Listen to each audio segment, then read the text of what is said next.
Everybody doing? How's everybody doing, man? It's your boy West Coast, man, and it is Wednesday night, man, and we are here, man, for the Hump Day Report, man.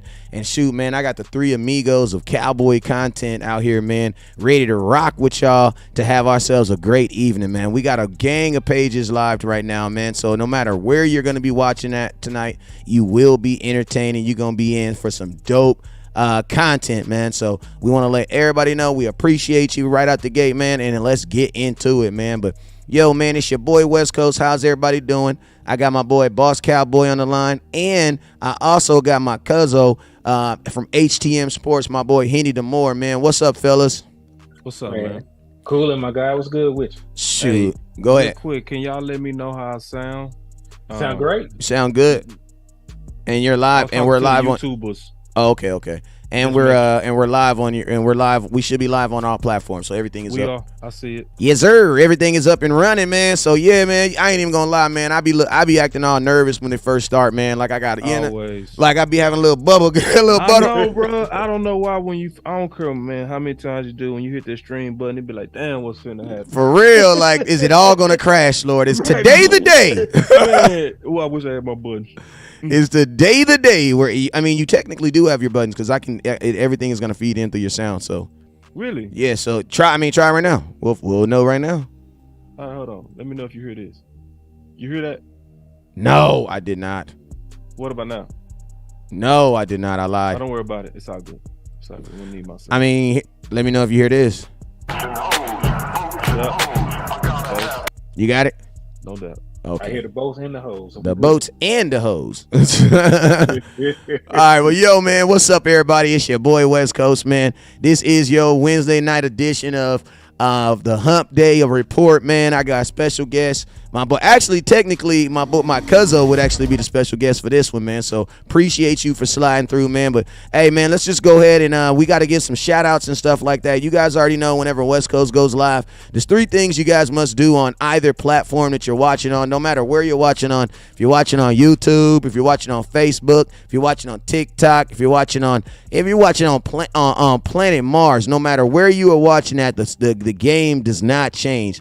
There's a couple things you guys must do. First thing I need you guys to do is I need you guys to hit that share button. So no matter where you're watching at right now, I need you to give your boy West Coast, HTM Sports, and Boss Cowboy a share, man. Everybody hit that share button right now aggressively. You feel me? Next thing.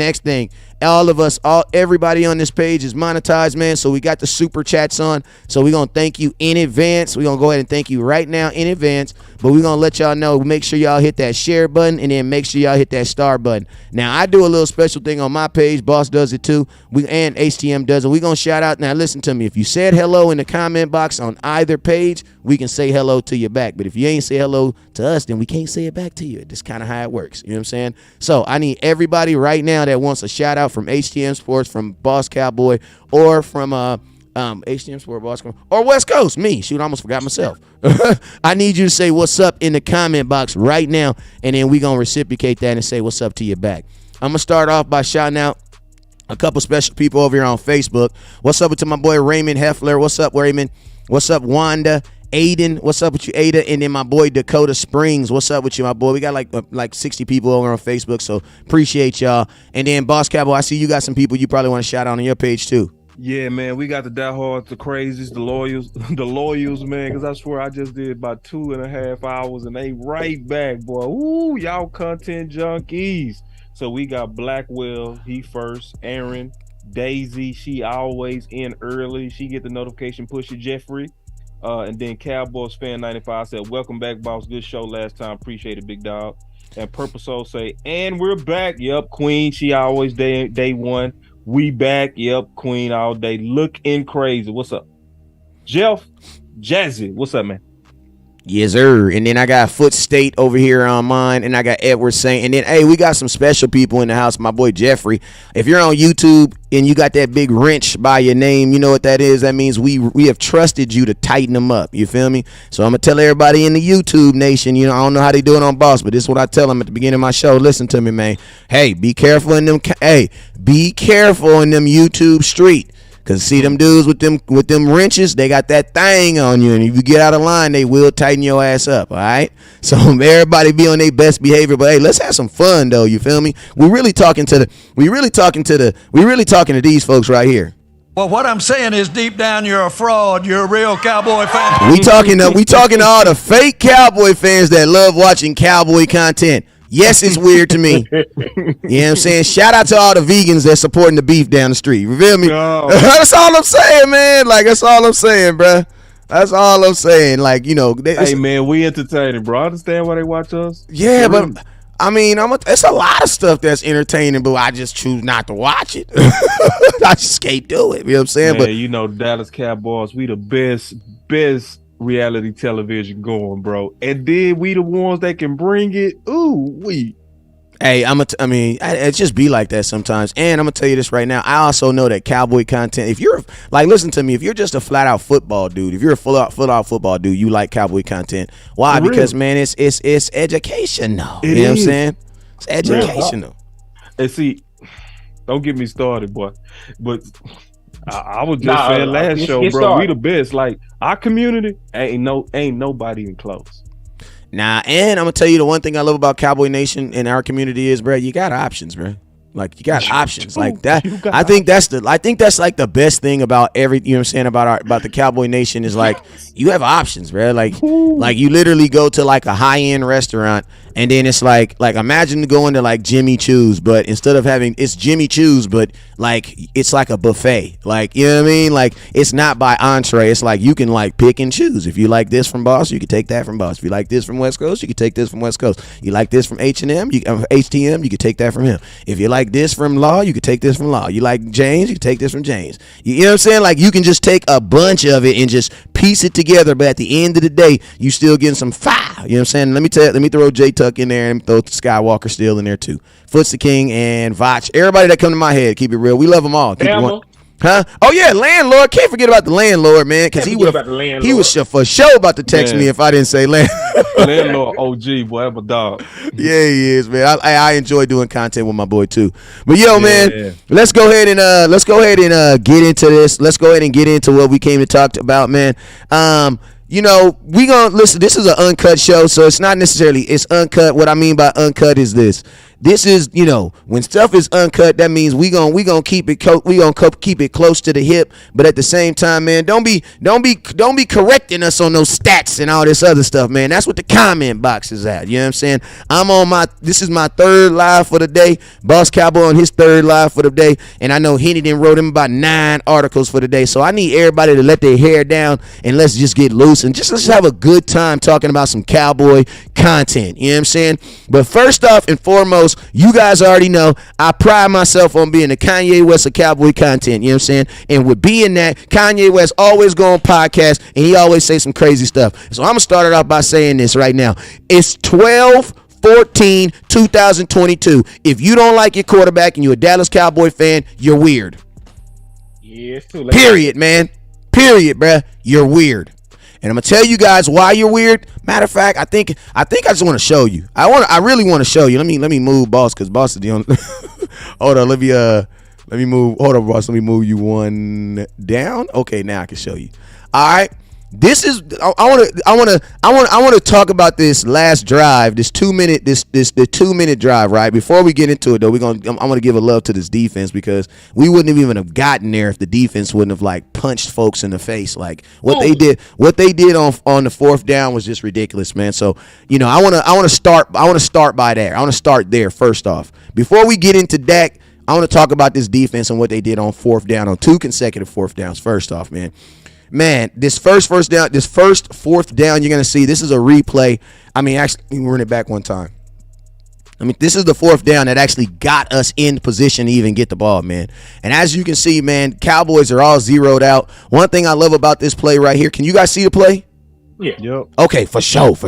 One thing I like about this play right here, and this is why I really wanted to, like, bring this up, is, like, I want to count. Ready? 1, 2, 3, 4, 5, You know what I see right here, man? This is team football, bruh. This is team football. This is not. Listen, when over the last couple years, defense. You may not have heard this, but as content creators, when I speak to athletes, when I speak to people on the team, there's been whenever they've said anything negative about the defense, they've always said this: some guys playing hero ball, right? Hero ball is what? One guy trying to put on his cape and fly and save the day. I'm gonna tell you this right here. When I see this right here, bro, that is team football. If you from the HOOOD, we call that hood gang bang tackling. You know what I'm saying?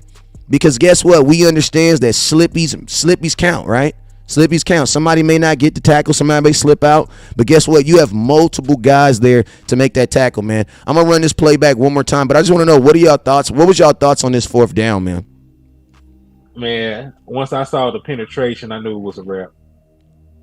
I knew we got it, because I think it was also a blown play on the offense as well, because it looks like he started running in the wrong direction away from where the play fake was. So like they immediately keyed in. Look, matter of fact, if I'm not mistaken, 91 caused him to not even get to the play fake. It looked like he tried to play fake in that direction. 91 shot the gap. So like I think 91 blew up the play just instantly. Carlos Watkins. That's probably the best play that Watkins made all game. And he had a pretty decent day up to that point. Not saying he wasn't playing well, but yeah, man. So like moment they shot that gap, forced them into the crowd. It was over with. I heard that, boss. What's your thoughts, man? I just thought it was super talented Dallas Cowboy ball all day, because obviously it was very sloppy, very ugly, but it was a good indication of how good we are, because it was almost like on both sides of the ball, since we started with D, but on both sides of the ball, we just turned it on like, all right, we tired of playing. You know what I mean? Yeah. That goes to the talent. Like, that's talent, bro. So yeah, obviously, and then I also remember this moment because I was live as you was live at the watch party. So I'm pretty sure what happened in your watch party happened in our watch party. It was like tons of people quit. Like tons of people was like, it's over, game over, right? And I remember even having to talk to the chat like, nah, we ain't quitting, bro. Come on now. We can't be asking our players never to quit, and then because we sitting there facing a deficit, we quit. And that's what really made me remember this moment.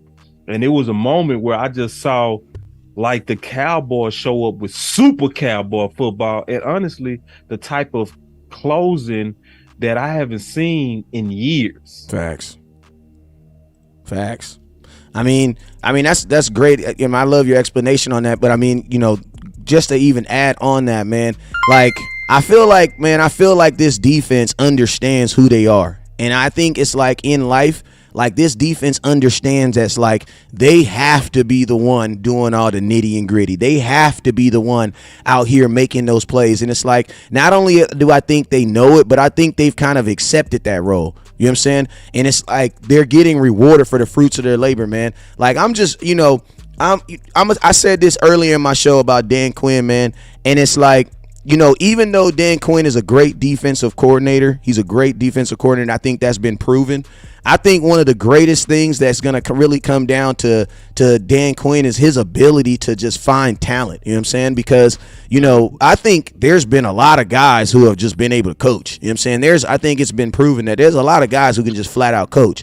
But it's like one thing that you were seeing with Dan Quinn that I'm really, really appreciating, the fact that it's like, he's taking a group of guys, you know what I'm saying? He's taking his draft, he's taking his free agency, man, and guys that he's taking flyers on are actually starting to matriculate. Like, y'all understand, everybody that watch my content know how I feel honestly about LVE. You know what I'm saying? And I'm just being real. Like, I've even seen some progression in LVE's play. You know what I'm saying? Now, do I credit that to the play of Damone Clark and a lot of guys beside him? Hell yeah, I do. Absolutely, I do. You know what I'm saying? But I also credit Dan Quinn for what he's doing with this defense and getting these guys prepared in and each and every week. You know what I'm saying? Right. And when you think about it, Donovan Wilson, a guy that's been in the league for a couple of years now. He's having a career year right now. West Coast, you were campaigning for him to be an all-pro this year. And he's been playing like it.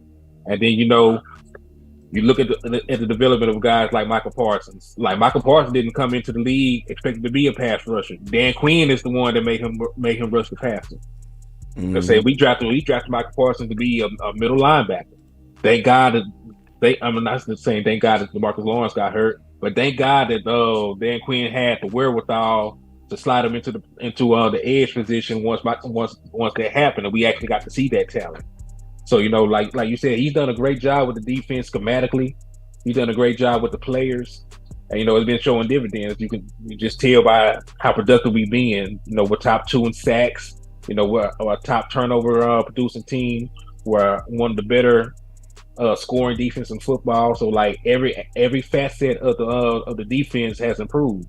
And I know like we still have our issues against the run, but like it's been better than it was before Dan Quinn got here. Like we were the worst run defense in football. He has at least gotten us closer to the middle of the pack. Yeah, I mean that's a good point, man. And I think this is what I said. This is my mindset with Dan Quinn too, because like it's getting to the point where it's like you a guy. I remember back in the day you had a pretty girlfriend. You didn't want to take her nowhere because you didn't want nobody to see her. You know what I'm saying? You didn't want nobody to try to take her from you. You know what I'm saying? And it's like the Dallas Cowboys, man. You can only hide Dan. I know they're not necessarily hiding him, but it's like his skill set of just being more than just a defensive coordinator is starting to definitely show. You know what I'm saying? So it's like my biggest hope, honestly, is like whoever that the Dallas Cowboys, like I would think, I'm gonna be honest with you too, as well as Dan is coaching and orchestrating this defense, I would actually, if Dan was to go somewhere else next year, I would actually probably be in support of someone replacing him on this staff, because I would want to see if someone can actually mimic or what the things he's doing. You know what I'm saying? It's kind of like those breadcrumbs that that Dan Quinn is dropping throughout the building, because I know he's dropping some breadcrumbs throughout that building. I'm hoping that a Edwards or my boy or Al Harris, one of those guys are eating these crumbs and they're getting fat off of the things that he's doing, man, because the things that he's doing, I think if I'm a team next year at the end of this season, I see what Dan Quinn's done with the defense as far as calling plays, but it's like I think the greatest talent that Dan Quinn has been able to do is his evaluation of talent. And I mean, if the dope thing about Dan Quinn is he's not doing it the offensive way. Typically on offense, what do? They just pay guys, bruh. On offense, you just pay guys. You know what I'm saying? You go out there, he's the highest paid wide receiver, get him. Your offense is going to be better then. You know what I'm saying? That's typically how you fix offenses, right? Go pay some people. But Dan Quinn's meme is, and even back from Seattle, Dan Quinn's method is, man, he's getting hard-working guys that are getting on young contracts. And I'm going to tell you this right now. If you're able to take that premise and work that theme over an entire NFL, man, Dan Quinn, you would think he'd be a monster, bruh. Because think about this. I'm going to pose this right here. We all know that Dan Quinn is basically taking, he's looking at the bar. He's shopping at the produce aisle at the 99-cent store. You know what I'm saying? Making great omelets and not omelets, making great food and all types of stuff. Imagine if someone allows Dan Quinn to take that same premise but go shop at like a nice store. You know what I'm saying? Like, no, because think about this. Dan Quinn right now is in the business of taking, players that have a flaw or players that have something and making them good players. Imagine if he actually gets with an organization that say, you know what, we ain't gonna start at the 99-cent store. We're gonna put you in True Valley. We're gonna put you in a nice store and let you pick from guys that are good and focus on making those guys great.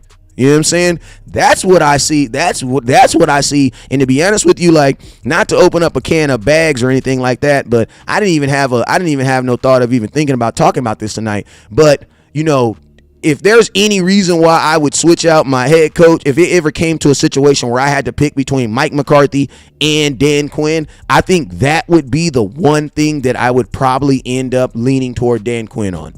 His ability to look out here into the scheme of things, grab players, and knowing that the Cowboys don't like spending on players, and these guys turn into some players that'll work, man.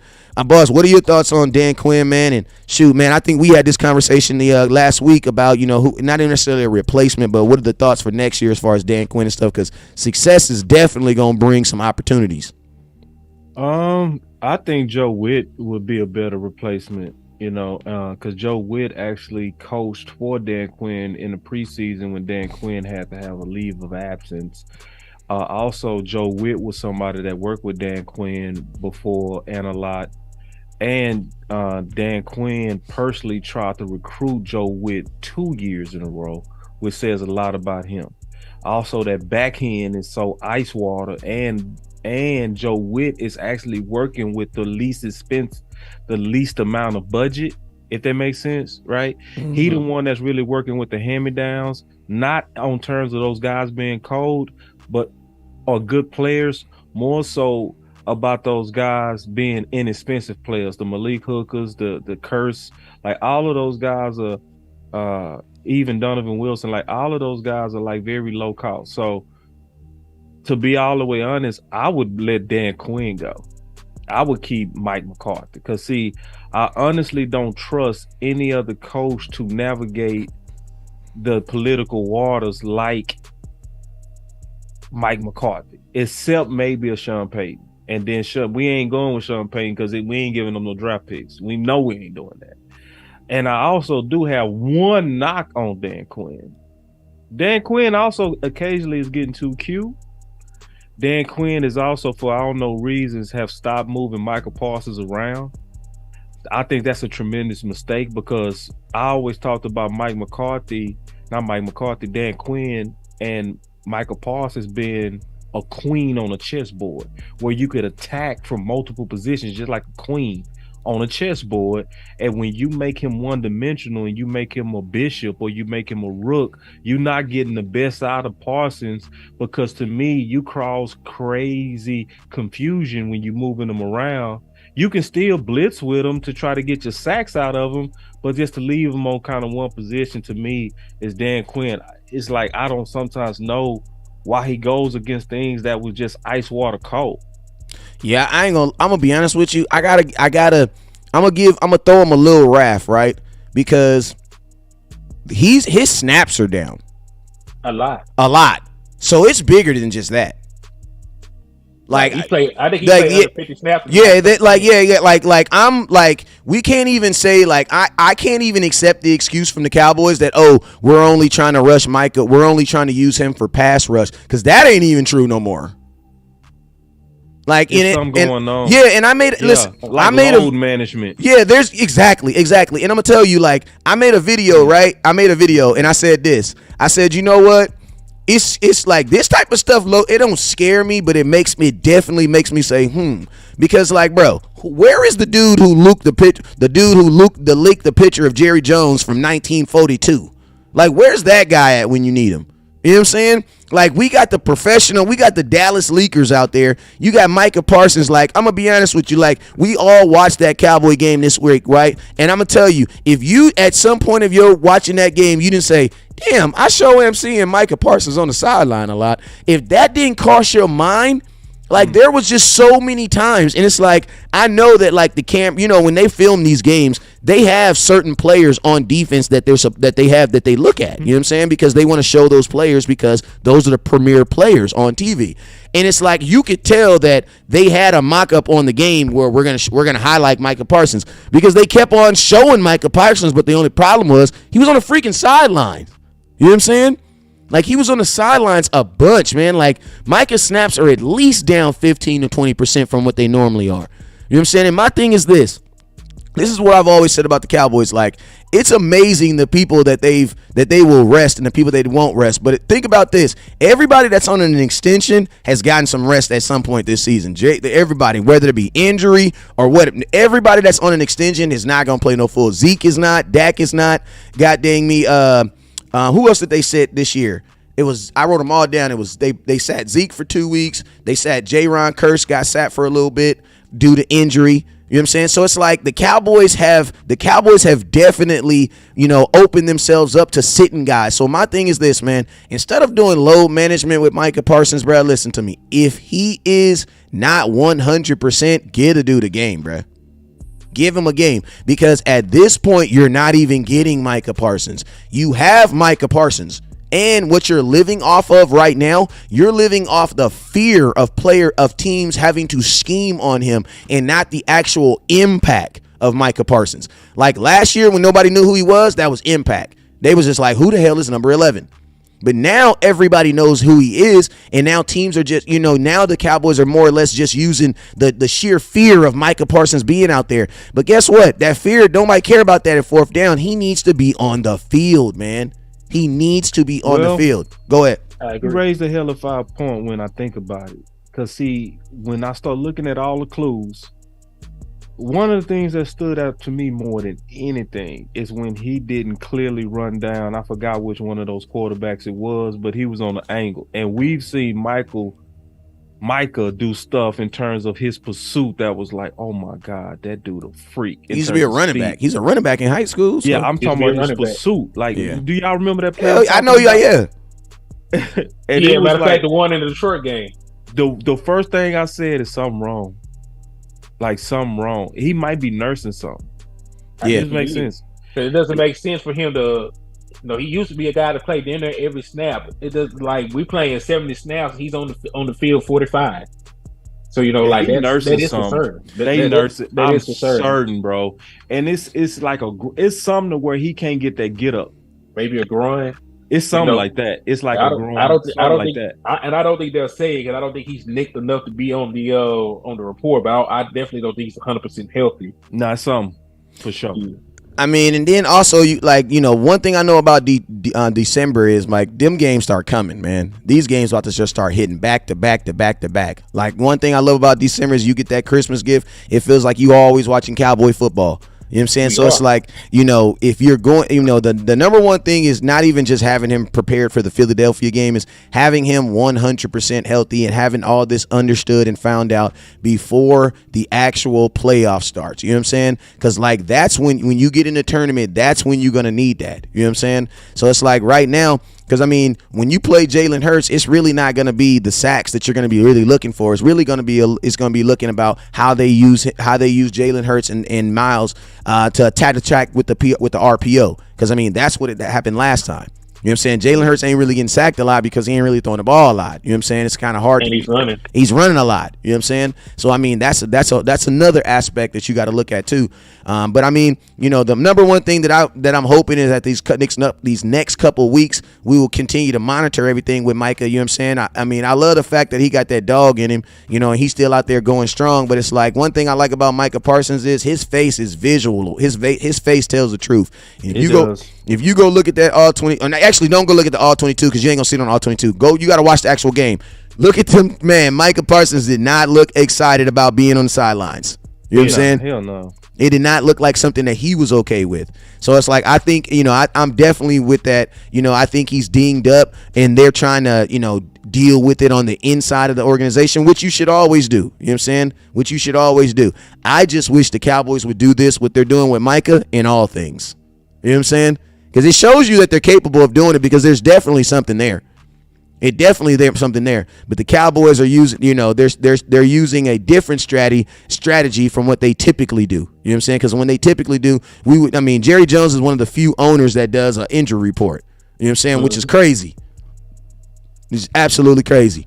But yo, man, we kind of talked about that defense for a little bit, man. I want to slide into this final drive, man, and I want to. We're not about to it's about damn near 10:30 where everybody at, man. So, and I know everybody didn't seen the drive, over and over. So we ain't about to do like full breakdowns, but I do want to kind of talk about the drive, and not even just the drive in the plays, but I want to talk about the drive and the appreciation, man, because I think Dak has just done this so much that y'all just get used to this stuff now.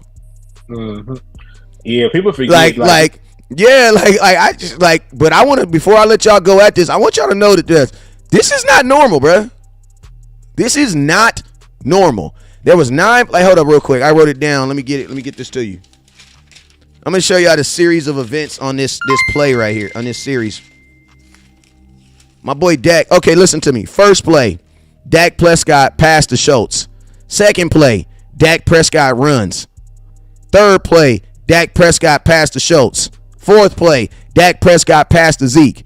Fifth play, Dak Prescott passed to CeeDee Lamb. Sixth play, Dak Prescott run. Seventh play, Dak Prescott passed to Noah Brown. Eighth play, Dak Prescott passed to Schultz. Ninth and final play, Zeke run. Bro, your quarterback had a hand in every single play except for the 2-yard drive pass where he literally handed the ball off to Ezekiel Elliott. Like, I understand that there's people who, for whatever God honestly reason, have a whatever feel about their quarterback, and you can have that feeling. You can have that. But we got to stop normalizing stuff like this, bro. I think the worst thing that Cowboy Nation has done is they've normalized stuff like this. Because I'm going to tell you this right now. Baker Mayfield did not do nearly as enough of what Dak did for what Dak, like, listen to me. Baker Mayfield went 63 yards. Dak went 98. Mm-hmm. Baker had the whole NFL going crazy. You want to know why? Because they weren't expecting nothing from him. The thing that I hate about Dak is his success is now, it's like what they say, not necessarily his success is taking a shot at him, but because of success for him doing things like this, the fan base, just the appreciation for it is horrible, man. I mean, they don't appreciate Dak anyway, because listen to me, Dak Prescott is a player that is literally top 6 in completion percentage all time for his career. All time. I'm not talking about for a season. I'm not talking for anything. Like, for all time, Dak Prescott is top 6 in completion percentage, and people will come on here and say he's not accurate. He is a top 5 player in career touchdown to interception ratio, but they will come in here and complain about the interceptions when he hardly does that. Like, him throwing 9 interceptions this year is an outlier when you look at the rest of the body of work that he has. So they always talk about the negative and highlight the negatives of Dak Prescott. So, that's neither here nor there. Like, if you don't like Dak Prescott, there really is nothing that he can do to make you like him. He could go out here and win a Super Bowl, and people will still say it was everybody else's contributions outside of his. So that's neither here nor there.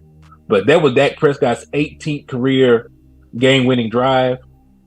He's been a guy that's done this since his rookie year. A lot of these great games that you remember, he led game-winning drives. In these games, like most of these victories against the Eagles. He led game-winning drives. Like the first time he played the Eagles his rookie year, he threw a game-winning touchdown in overtime. Then you think about the time we went to Philadelphia in 2018, led a game-winning drive there. Led a game-winning drive in overtime again in 2018 with the tip pass to Amari Cooper.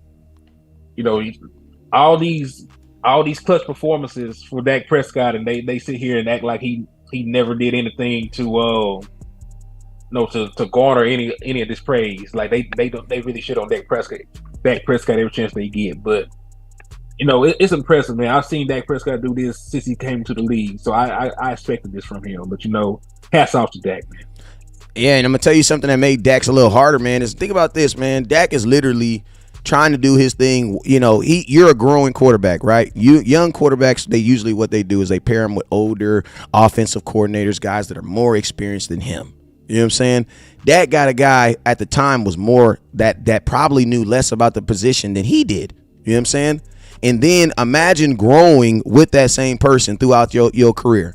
So it's like, as Dak makes mistakes and he's supposed to do his thing, guess what? You also have to anticipate the mistakes that your offensive coordinator's making, right? And guess what? A newer, younger offensive coordinator is not nearly going to be as aggressive or knowledgeable as an older one. So it's like, think about this, probably some of those, Dak has so many comebacks, probably has to do with the fact that a lot of the play calling and things like that was orchestrated for Dak was not really successful. Like, I'm gonna tell you, one of my biggest alts with Kellen Moore is like, and this is just simple, like, honestly, like, I don't even need Kellen Moore to just change like whole systematical stuff. Like I'm gonna tell you this right here. If Kellen Moore said, you know what, West Coast, I don't give a damn what you say, I'm doing it my way, it's been working, I don't care what you say, I'm doing it. Okay, we can do it your way, but can we still do it your way better? You know what I'm saying? Like, there's still, like, think about this. There are teams that pass the ball more than us that still are successful at what they do.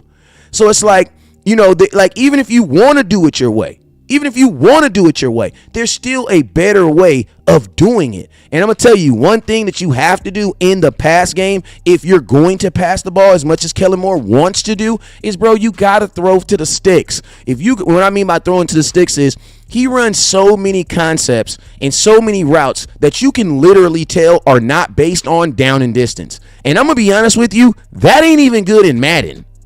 No. You can only run away from so many people. Like everybody in the NFL was big and fast.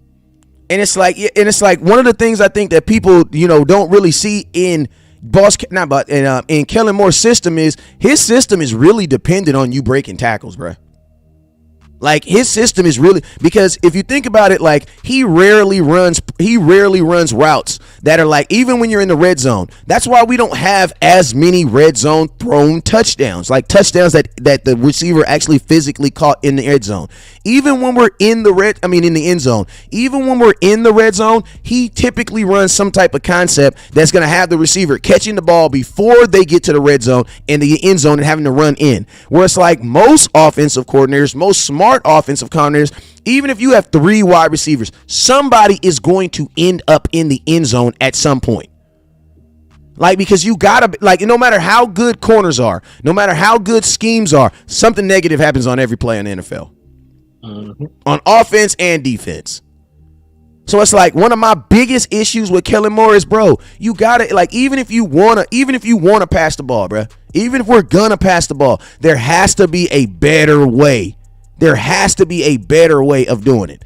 You know what I'm saying? And those are just small improvements. And it's like, with Dak Prescott this year, I know a lot of people are on him about his interceptions and stuff like that, but, I ain't never really got mad at interceptions because, like, they're not mad at Steph Curry for how many shots he how many shots he missed, right? Okay, it's like the expectation cannot, if you're throwing the football, the expectation has to be that somebody's going to take it at some point. You know what I'm saying? Cool. But the expectation also has to be that you're making good decisions. I don't mind and I don't want to piss me. I don't want to get nobody in a ref because I'm not condoning interceptions. But I'm gonna tell you this right now: if we're gonna rob a bank, we're gonna get everything in the bank. You want to know why? Because they're gonna give us the same amount of time if you get $1 or if you get $1 million. So just take everything. So peep this though. Since week 7, real quick, bro, I do got a couple of super chats. I don't want to ignore the homies that's putting on the channel. Oh, go ahead. Y'all don't mind. He said, William Blackwell said, how can you not like Dak but like Kellen when Dak is the main reason for his success? That is very true. Oh my God. You should look at Kellen Moore's numbers when Dak Prescott is not under center. They are atrocious. It did. Keystone said Kellen throws be under the sticks. West Coast so fast. Right. And that's why I say, like, he's not. I feel like there's times, like, I honestly feel like on 2nd and 6, he already knows the next play he's making, regardless if they get the first down or not. 2nd and 6, Cowboys get 1 yard running the same play. 2nd and 6, Cowboys get a first down, running the same play. Man, y'all so smart. And I'm gonna tell you how I know it. And I'm gonna tell you why. What solidifies just means, like, if you have something that just makes it concrete, right? Mm-hmm. What makes this concrete is this. Watch what the Cowboys do after they get a penalty. Watch what they do after they get a penalty on first down. Do they then take 15, 12? Because you would think that, like, if we got a penalty on first down, that means everything has to be elongated now, because now the first down is now 15 yards.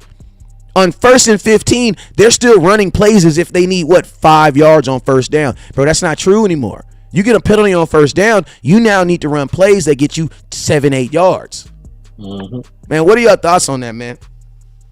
Yeah, we always have questioned Kellen Moore's play calling. It's been inconsistent. Even guys like Kurt Warner, when he do these film breakdowns, he's talking about how sometimes his concepts don't actually beat the coverage that's called.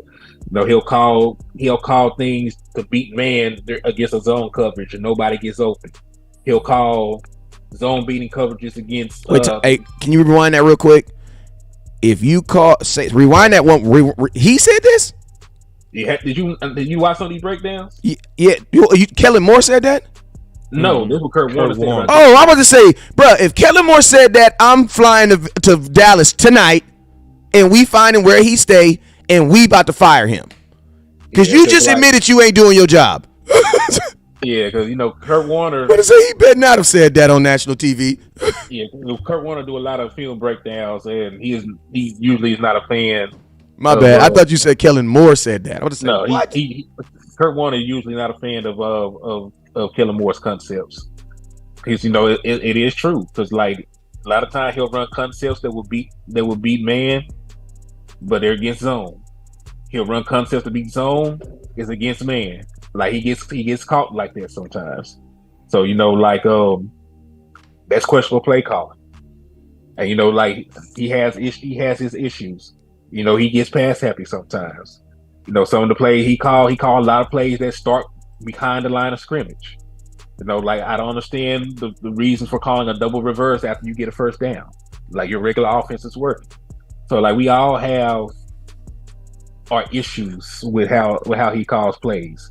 Now, for the most part, in a vacuum, if you look at the numbers, he's been better this year. The rushing attempts are up. The offense is more efficient. Things along those lines. But situational football, he still has his struggles in play calling it from time to time. So he needs to clean it up. I mean, my question on Kellen Moore is this: and I want to be truthful. Is your quarterback good? Is your quarterback in your offense good enough to compensate for him when you need him to? Because yes. Oh, go ahead. No, because I'm gonna say this, and Tyrone, I'm gonna answer your question as I do this. I'm gonna fit this all in together. He's been doing it because you don't have a great offensive line this year. You have a 32nd ranked pass blocking offense. You're 32nd in pass block win rate, and you're still averaging over 35 points with Dak Prescott under center. You have the third most penalized team in football. You still won 10 games. So and Tyrone, you asked why do we keep hitting penalties? You got a very young team. We have the third youngest team in the National Football League. The average age on this team is under 26 years old. So young players make a lot of mistakes, and young players are not disciplined. And you already had an undisciplined team the year before. So with that, you're gonna have issues along the way. And think about this, Henny. Not even that they're just young, because you have veterans, but it's like they're young as in think about this. This will be the first game. I don't think the Cowboys actually have a game this season when their original starting offense all played together, because Terrence Steele is now injured and Tyron Smith comes back this week. Right. Yeah, and then they're young in general. In general, and as far as them playing together. Yeah, because think about this: T.Y. Hilton is now going to be the oldest player on your at your offensive skill set position. Dak Prescott was older than every single person he was throwing the ball to this year, and he only 29. He's only 29 years old. So your veteran leader on offense. I know we got Tyron Smith and Zach Martin, but the voice of your team is a 29-year-old quarterback. CD Lamb is young. He's not even off his rookie deal. Michael Gallup just got paid. So it is what it is. And it's crazy, man. I'm just thinking in the future. The future me is saying West Coast, looking back 2 years from now, how many of these guys still going to be on the team? Because I'm going to tell you this right now. If we was looking at an organization that is down for paying players and keeping it together and you would be thinking the Cowboys are working with a monster, bruh. I got a super chat real quick. My boy William Blackwell said, I believe this O-line has a losing pass rate because the lack of consistent run plays calls. We need to use our running backs more. That's a good point. Hey, hold up. Mike McCarthy also said that too. That is true, but I'm also going to say this. Tony Pollard and Ezekiel Elliott are the leading running back duo in touches. Yeah, so they got the most touches in the NFL. So, yes, there are times, but I can't just say in a vacuum that they don't get the ball enough, because we're still a top 5 rushing team. They still get the touches the touches you want. No, you need more touches, of course, because there never should be a game where we throw the ball 40 times. Because you throw the ball 40 times, you're in a shootout or you're getting your ass kicked. Yeah, but I'm gonna tell you this, when it comes to running the damn ball, unfortunately, I want to say this arrogantly, I don't compare myself to anybody. I throw those stats out. I just feel like the Cowboys, with our history, should have a way higher standard than everybody else when it comes to running the damn ball. That's just what it is. It's too inherited in us. We are too invested into it. You know what I'm saying? Like everything that is centered around the offense is centered around you actually running the ball. The only person that disagrees with it is the offensive coordinator. You know what I'm saying? Like if you actually got an offensive coordinator who in here that believed in the running the damn ball, and that was their first premise, your offense, think about this, theoretically could probably get better. Like theoretically could probably get better. So it's like I definitely feel you. I definitely feel you. My biggest thing with the passing game is this. I think for a team that runs the ball so well, we don't take shots on play action pass. And it's like when you run the ball well, you earn the right to take deep shots. And I'm going to tell you, like, that is one thing on our offense that Kellen Moore, that's another thing that he has to implement. And it's like you have to take, bro, listen to me. If you don't take a deep shot, I'm a cornerback, man. I'm a cornerback by trade. That's what I did. You know what I'm saying? If you're not taking deep shots, then I'm thinking this. Yo, you had better be running the ball exclusively.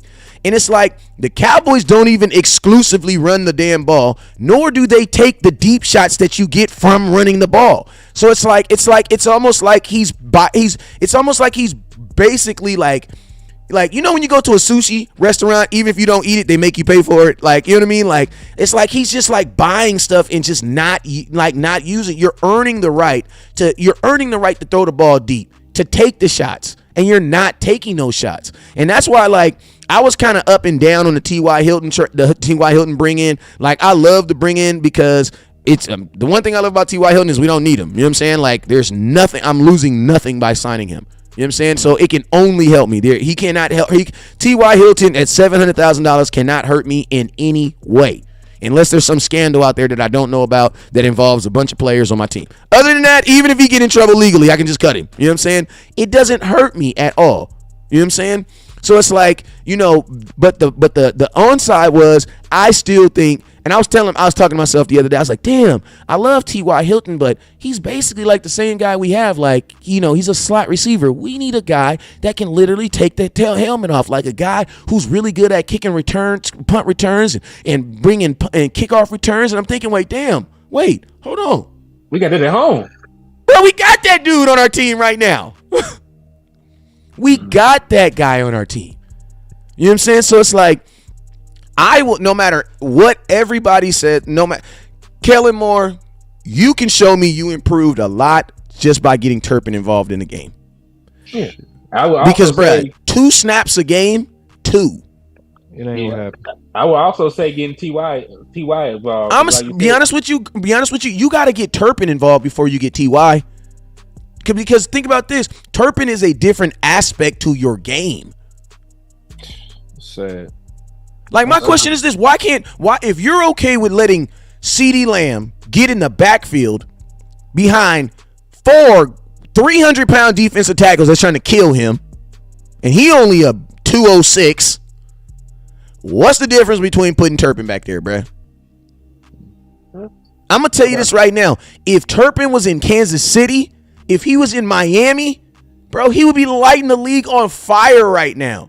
And it wouldn't even be in it, because I'm going to tell you, if you really go look at like how Kansas City used Tyreek Hill, bro, they weren't even really like doing like ridiculous stuff. Yeah, but see, this the problem, bro. They not gonna do none of this stuff we talking about with these option routes. That's the major thing that's holding up everything. That's why we keep dreaming of Turpin. Like, it's a dream. Because as long, see, and this is just like a super sloppy, not just horrible job by Kellen Moore of even receiver development. The OC said this the other day on the Final Word, bro. It's garbage. Like you already, and this is the sad part. You are being creative with 4 tight ends that's mostly the same, but you have no vision for faster players. For faster, more electric players. You have no way to get them the ball. Bro, like, he's like if people don't see how stubborn and selfish Kellen is, and see, this is the worst thing I hate about Kellen. I've been trying to be quiet because I'm tired of literally talking about Kellen, because I swear it's like he's talking to brick walls. I'm still trying to figure out why the media is so soft on his ass. Like, it's so much that just make me sick. But this, well, hey, boss, let's just be real. Kellen Moore does a really good job of staying out of the media too, though. But sit down, man. That media come to you. It do, but he only do the mandatory once a week, and that's it. And he should be walking right in the heat because see, they don't hold back on Dak. Like you will see more interviews. I bet you there's more interviews of Dak online right now than there is of Kellen Moore. Yeah, but see, they always get their post game. So they naturally protect him, bro. I think the organization naturally, because think about this, boss. Who do you think? I would think Mike McCarthy interviews the most. Then behind him is Dan Quinn. And then behind him is somebody else. No, Dan Quinn and Kellen Moore about the same. Nah, I feel like I see Dan. I feel like, because think about this. Kellen Moore's interview yesterday was 7 minutes and 43 seconds. Dan Quinn's 16 minutes 13 seconds. But they had the same amount of interviews. They go get the same amount of interviews just as post games and after games. They go talk to all of them, especially the main three coaches, the special teams coach, the D coordinator, and the OC. But the thing is the thing about Kellen, it's almost like the media is kissing his ass. It's almost like because they know he the next in line. Mm. You know, it's like people got a tendency to do that. They can sense power. They can sense that you're favored. And so what most people do is they align themselves in politics with the person that's getting ready to be the next. And it's real whack. It's like, man, when are y'all go actually man up? Because y'all don't mind at all asking Dak tough questions. You don't mind at all calling Mike McCarthy out for some decisions he might have done. But y'all still ain't brought up the fact that he's still running option routes when the head coach himself said he's against it.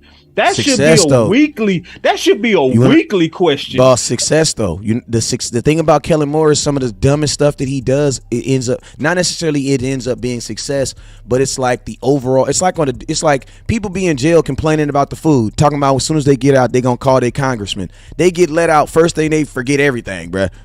they forget everything. As soon as they get out, man, I don't give a damn about them dudes. You know what I'm saying? Like, it's like that's what it be like, man. Like we literally be in a vacuum. I think fans, they don't feel the way we feel about Kellen Moore until the game actually starts.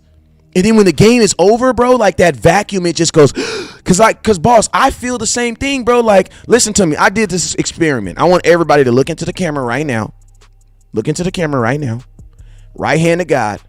I want everybody to tell me right now you didn't scream, run the damn ball at least one time this past week. Right hand to God. Right hand to God.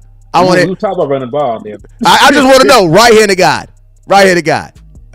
Everybody does it. You know what I mean? Everybody. You know what I'm saying? But does everybody ever run the damn ball hat? No. Oh man. No, they don't. That's what I'm saying. And the worst part about this shit, dog, is see, I looked at the play-by-play. Chris, I'm following you on that, Chris. Go ahead. I'm sorry. I looked at the play-by-play. And there's a blatant pattern of running by quota.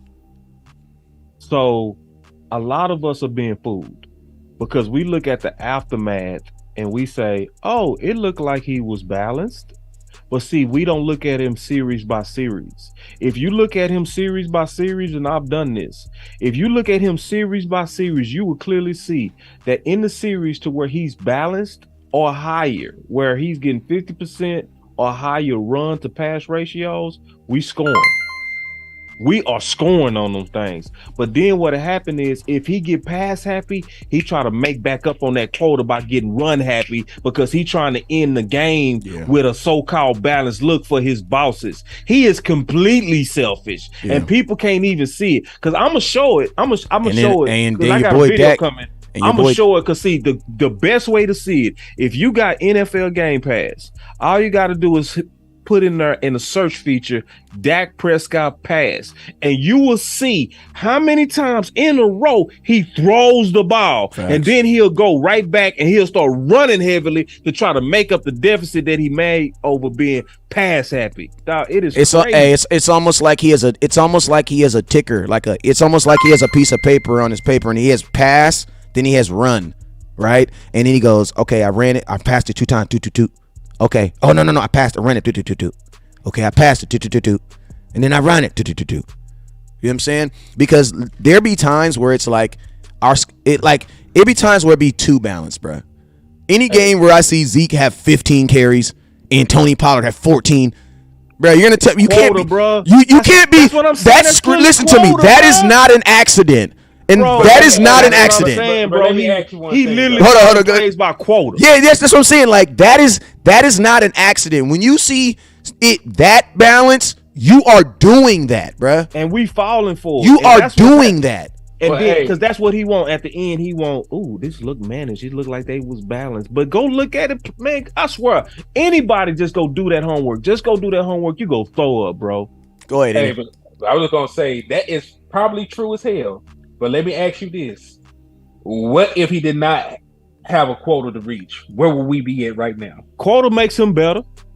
So But that's the thing, though. No, So, quota like, does it- make it- him it- better, it but al- he's still it can stupid always and be stubborn worse. with it. Yeah, it's Yeah, but a listen, quota. You know what a this is quota the also thing. do? A quota limits you too. It really limits him it from his really damage. limits you from being It great. limits the But listen, damage. though. It limits his greatness, but most so I think it limits the damage he can do. Because even when he got stubborn on the run and he ran it 9 times in a row, he was so determined to make up for his quota that he kept running even when he got to the goal line with no switch up. Yeah, it's like With no switch up. Like, damn, if that it's a point to where you can actually run the ball too much too. Like, you can get to a point where, all right, bro, the play action is established. You done ran it 5 times in a row. You done ran it 6 in a row. I'm pretty sure you can throw a play action off of this or a bootleg. I promise you it's gonna work. That defense is gonna cheat up. I promise you. But he on that quota, bro. I can't stand Kellen, bro. And that's why I don't never like to hear, let's give him credit. Man, give him credit for what? The only reason he is even on that quota is because Mike McCarthy got a leash on his neck. Okay, but listen, you can't do nothing about it at this point. Just hope we stick with the quota so we don't lose these damn games. Well, Yeah, no, but see, we this gonna the thing, actually need but- better than quota. Yeah, when we because he get to them don't. big games. Yeah, because the thing about Kellen Moore too is he's not predictable enough in that sense for you to be to count on him. Like, listen to me. One thing I Right. love about stupid people is I can always count on a stupid person to do something stupid, right? Stupid So people got patterns. yeah, so it's like literally you be like true. think about this. That's We all true. got that, or just like people like you know what I mean? You be like, well, I already know what he gonna do. You know what I mean? Like you be thinking like I already know what he gonna do. Oh, he gonna walk right into this. Yeah, exactly. The thing that perplexed people about Kellen is like, you really What is he don't gonna be do? knowing. Like you really No, worse. No, I'm sorry, Wes. Worse, you do be knowing. Because I knew in these weak games he was gonna come out throwing. Yeah, I mean, it. yeah. I mean, I called it too, bro. I'm documented. I'm documented. I said, bro, this dude, I knew it. And then he gonna come out throwing on the Jags. Well, listen. Watch. What actually perplexes me sometimes is like he will do that against teams with bad records, but that still be the strength of their damn team. Because did you realize that the Houston Texans still had like a top 12 passing defense? Yeah.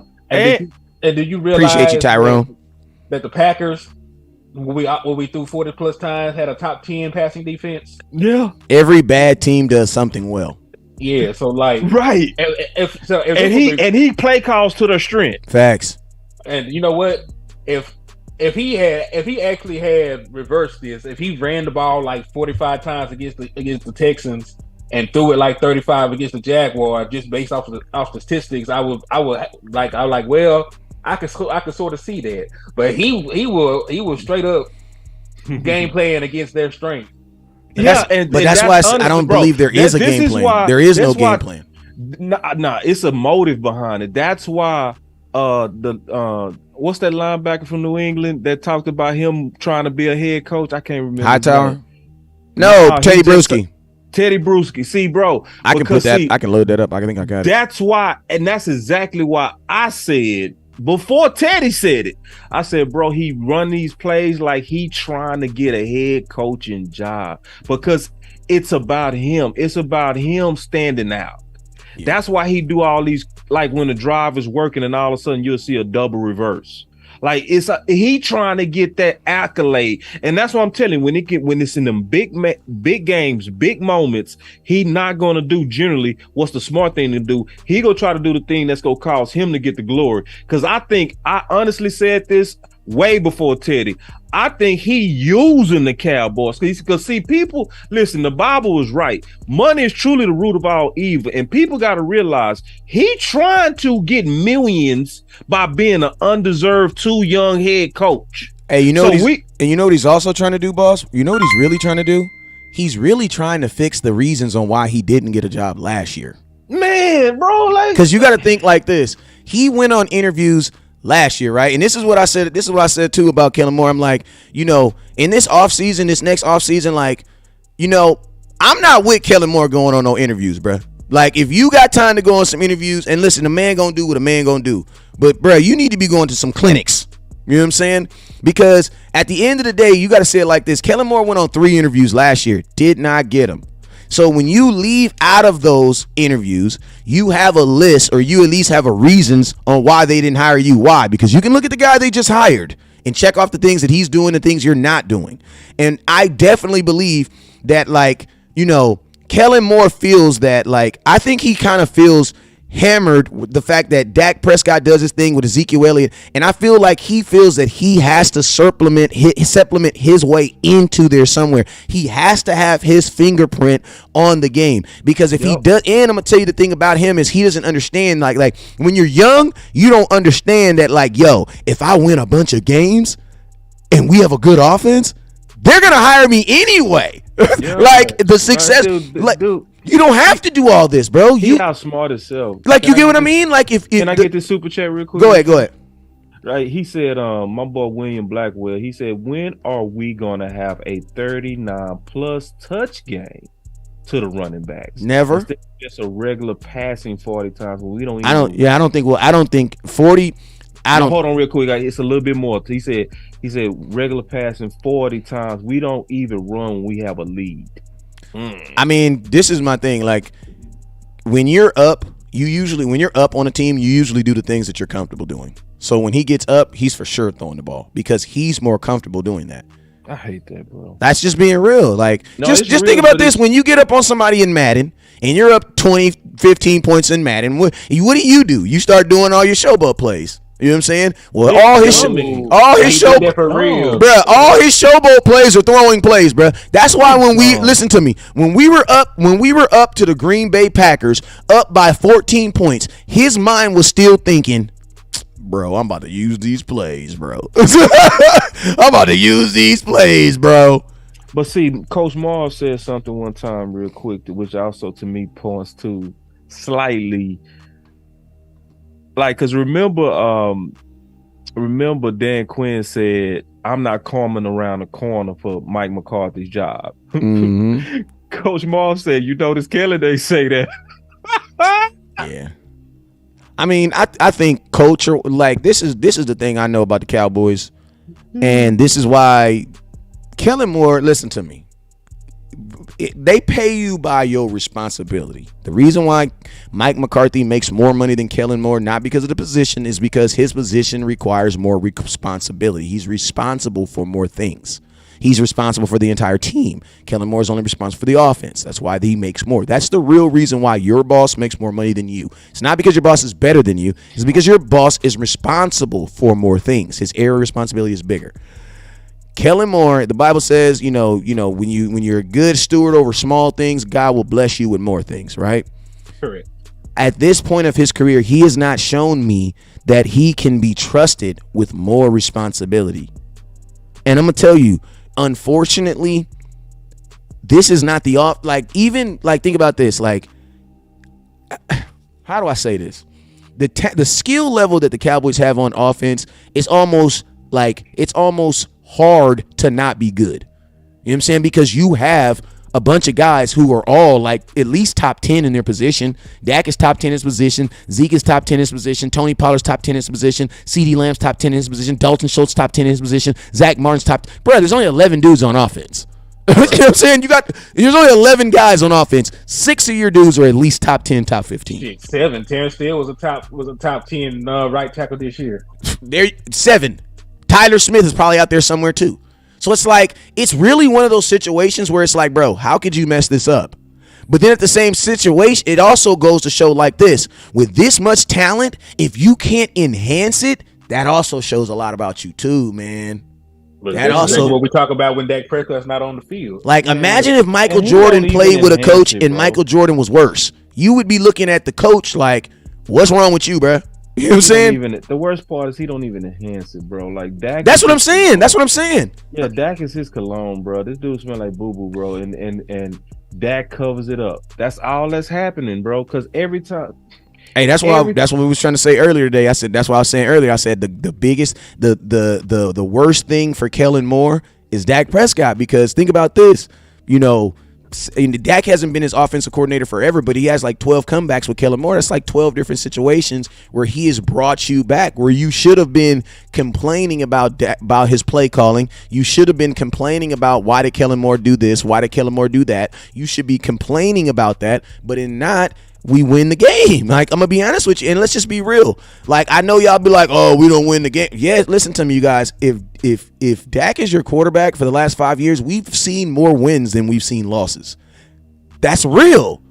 So it's like, unless you're like a content creator or you're just one of these fans that's just fed up being fed up, you know what I mean? Cowboys are celebrating. We got back-to-back 10-game wins. Like, we got, you know what I mean? So it's like, those are the things that, like, I think for the Joneses, where it's like, it really makes it hard for them to bring the hammer down, because, yeah, inside the building, it looks like, yeah, this is kind of weird. But the optics outside of the world is like, oh, yeah, Kellen Moore's he's a wingdinger. He's over there. He called up a 98-yard drive. And I'm looking at this like, bro, Dak was in high tempo. That big leg was coming up every time. That 98 drive, bro, except for that run play at the end, all that was Dak, bro. I'm not saying Kellen Moore is not calling plays, but when you're moving the ball like that, you are not coming to the sidelines like suit, sabading and bing. That's going off the hip, what you ring and what you saw. The clock kept moving. Mm-hmm. And you always know that the offense seems to move better when it's in 2 minute offense or 4 minute offense. You notice that too, haven't you? Yeah, that's when you're in 2 minute offense, you're thinking less and you're reacting more. Correct. Because you don't have 35 seconds to think about a play. You know what I'm saying? So that's all reaction. 2 minute offense is really muscle memory. You know what I'm saying? Because your 2 minute offense for the most part is the exact same. Like, they're not out here creating 2 minute offenses different for your 2 minute offense is your 2 minute offense. And I think when it comes to that 2 minute offense, there's also less input from Kellen Moore. You want to know why? Because you don't have time to be talking Dak's head off, bruh. Like, you don't have that time. It's hit, miss, and go. You know what I'm saying? So it's like the offense does, for whatever, and it's kind of crazy too, because I've been saying it's like you can definitely tell when Kellen Moore gets down in a game, a different type of beat, something comes out of him, like a different switch turns on. It's my time. It's let me shine. Let me get credit, man. That's what turned on in it. Because this dude threw it 23 times in the first half. Yeah, ran the ball 11 times. With Zeke averaging 6 yards a carry with 60 yards in the first half. Zeke had a 25-yard run in the first quarter of the game. 25-yard run in the first quarter. How you do that, bro? Let's add this in for context. This was the worst rushing defense in football. The worst 32nd ranked run defense in football. And when you ran against them 11 times. Bro, that's why I be telling Kellen Moore, stop watching film, bro. Use your time for something that you're actually going to use, bro. Like, I'm okay if Kellen Moore came out and be like, bro, I don't use film. I don't think it's necessary. I'd be like, you know what, bro? You know what? I actually believe you. And you know what? Since you're not going to watch film, go practice penalties or something that you're actually going to do, because, bro, he's watching film and doing the same thing that he wants to do. Like, I feel like Kellen Moore is literally just watching film as something he has to check off for his job. Like, and see the worst part is, okay, Jerry's out. All right. You know what I'm saying? Like, and see, I can't stand Kellen Moore because he the worst type of person. He got an innocent face with evil intentions. Those are the worst people. He got a goofy ass face though. He got an innocent face with evil intentions, bro. Like, and it's clear. See, it's clear if we listen to the decision makers, right? So when you think about it, remember Mike McCarthy came out and he was saying, I don't see us changing. He said that when we start getting on the road with Cooper Rush. Mm-hmm. He said, our identity is to get the ball to Zeke and Pollard.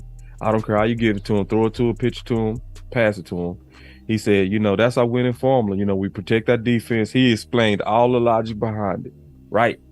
Fully explained it. He said, I don't see us changing. Like, it's basically saying it's clear now. Even a monkey understand it. We went in with Cooper Rush by running the ball. Bro, we not going back. Guess what Kellen said that exact same week? He said, there are going to be games we're going to have to throw it. I mean, They're gonna be. boss, you remember? Go ahead. I'm sorry. He literally bucking his boss. And then when you add what Henny the Moore just talked about, he also then elected to pass on Green Bay, who was ranked 26. Then you went pass happy on the worst rushing defense in the league, which is the Texans. Bro, it's so clear he's trying to get a job. But hey, it's just, our media, too many content people don't put the pressure on Kellen Moore. And as long as 105.3, if you go listen to the Fan, if you go listen to the national media, they talking about Dak and his interceptions. That's what they talking about. Yep. Dak, what are we going to do with the Dak? No, do the Cowboys have a Dak problem? Do we have a Dak problem? Do they have a Dak problem? That pisses me off. All these people out here trying to make money off what's easy. See, Dak is low-hanging fruit. So he as long as you whip that boy, bop, bop, bop, just spank that dude. Spank the brother that's the QB of America's team, and you go get a lot of attention. So most of these cats don't even care. While Josh Allen leads the league in interceptions. Right, and it's crazy. Him and Patrick Mahomes now have the same amount of interceptions, so they both got 11 interceptions on the season. By the way, and that's what started me and that back and forth with even Lord Brunson today. Like I was like, bro, let's keep it real. 3 of those interceptions don't belong to Dak; they literally belong to Kellen Moore. I've never heard somebody make an excuse for their quarterback with the OC. And then I was like, yeah, come to the lab today. I'm gonna show you. And guess what? Lord actually came. I didn't think Lord was gonna come, bro. I swear to God, Lord Brunson walked in my house. I was like, all right, since you here, I'm gonna show you the evidence. Dog, Lord Brunson looked at the evidence, bro, that I showed him. He said, y'all doing that? I swear to God, bro. He said, y'all doing that? I said, yes. He said, bro, please do that on the 24th. Damn. Yeah. I mean, yeah, that's funny. That's funny. I mean, this is the key with Kellen Moore, man. It's like, God, dog. He just has to. I mean, this is the thing about it. It's like, I love the fact that other people are starting to, make those call outs and stuff because, with success, success covers a multitude of sins. You know what I'm saying? Correct. When you win, nobody cares about the outcome. You know what I'm saying? Like everybody. That's so true. Like that's just real. That's life. That's facts. That's why it was so hard for everybody to get on this stop the damn run. You want to know why? Because we was giving up 136 yards, 206 yards rushing in wins. So everybody's like, well, man, that's no problem. It's okay. They were still able to alleviate it. Nah, bruh, that's not how it works. It's not how it works. You know what I'm saying? But just to kind of get touchy back on it is like, it's amazing, man, because what it really even says too is like that think about this, Dak Prescott playing through all this and still being looked at as one of the better quarterbacks in football. You know what I'm saying? So it's like, man, I can't imagine, but it's like, I think it's detrimental for the Dallas Cowboys going as Dak gets older and athleticism kind of goes down because that's just what it kind of works. The only person I ever know to get faster and stronger as they get old is Barry Bonds and Mark McGwire. I don't know, maybe they got different water than everybody else, but typically as people get older, they get less athletic. And it's like, man, if Kellen Moore if this is going to be our offensive coordinator, or this is going to be like, something has to come with give, because like all these because I'm going to tell you this right here, on these 8 plays that Dak used to get us back in place, bro, he had to use his 5 of the plays. He had to use his feet to make a throw. So it's like, think about this, as that athleticism diminishes, you're going to need better play calling from your offensive coordinator. That's basically what I'm trying to say. Like, he can get away with some of the stuff he's getting away because your quarterback is so damn athletic. You know what I'm saying? Like, Dak is a freaking eraser, bruh. And I'm going to tell you the one thing about Dak, until here recently, Dak really had his back, because I'm going to tell you, a couple months ago, when they first said the thing about the option routes, they asked Dak Prescott, Dak, are you going to keep on throwing them option routes? Dak said, yes. And they create big plays. Exactly. And you know what I said in my head? Dak really just told us who's really in charge. Dak just really, your head coach went up there and said there's something that he don't want to do. And I'm going to tell you, Dallas news, Dallas media, y'all got that one right, because that was damn sure the question somebody need to ask. Hey, Dak, what's up? Your coach said he ain't like it. You going to keep doing it? Bro, nobody asked, bro. It's like, what is our media doing? Like, like what are y'all doing? Like, but think about this. Y'all like drama. Like, Wes, I thought they like drama. Because listen, bro, if you trying to sell, and nobody doubled down on it, they just said, all right. Bro, you okay. Dog, I thought y'all like when people bleed. Because according to Bobby Belt, if it bleeds, it read. Well, the blood was just dripping right off of Mike McCarthy's nose. All you had to do was follow up with it with a napkin. Yeah. There's the blood. Yeah. He's bleeding right in your face. And then y'all sitting there just, hey, Kellen, hey, we see you bucking. Hey, you know what? Yo, why don't nobody ask him just to be messy, just for blood? Hey, I thought Mike McCarthy said that we wasn't going back. Why you throwing it 39 times on the worst rate defense on rushing? Like, I thought we wasn't going back, Kellen. Like, isn't that against Mike McCarthy? Oh, so none of y'all won't mess? Like, if y'all just did y'all job, we would be in a better position. Like, what's up with Kellen that make everybody kiss his ass? I don't know, but hey, you did see what Dak Prescott said recently when asked about play calling. Y'all saw it. So, like, a little bit of that luster between him and Kellen Moore, I think, is waning. I don't know if it's when, bro, because I really, really kind of, and I hear what you're saying, but what I did is I really combed through it even more.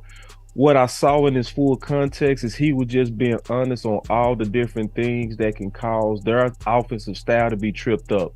So he named them. He named 3 things. He said it can be play calling, which is true, because you can go against a scheme, and then he said it could also be defense is giving us a look we want. He said it could be me too. He said it could be him too. And it can be me where I'm slower on my read, meaning I didn't read the defense right. I was slow, and then I threw it at the wrong time and got an interception. He named 3 things. The worst part is this. After he named those things, he said, so we just got to do a better job of execution. No, Dak. See, you listening to people who really listen. Now, I listen, dog. What you saying is, yeah, they can give us a look to confuse us, but we just got to execute anyway. No, Dak, you not go execute if that defense trick you. Yeah. No, you not go execute if that defense tricks your weapons and option routes. You're not going to. You're going to throw the ball right into that safety's stomach.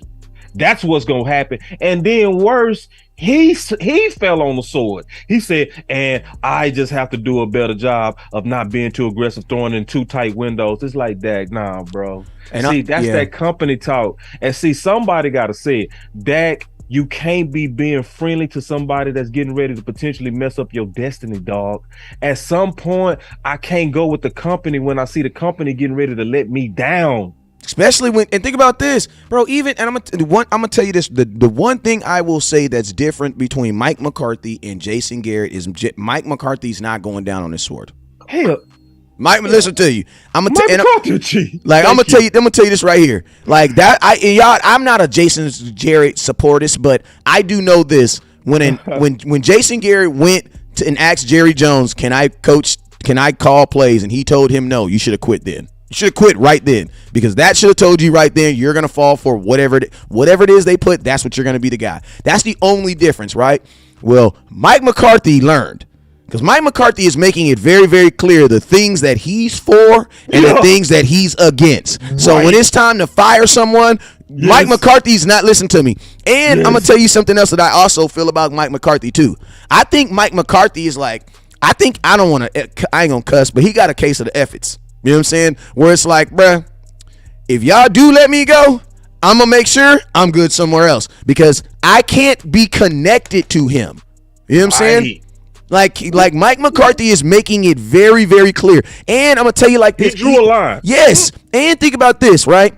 You see Mike McCarthy now, like, bro, for someone who is not calling plays, he sure is on that microphone, and he sure do got that big ass play pad in his hand. Bro, no, let's talk, Wes. Like, I'm just being real with you. Like I'm gonna tell you this right here. I feel like somebody didn't told Mike McCarthy, like, look, Mike wife didn't pulled him off to the side, like, you know, I added that whole wing on the house right there, right?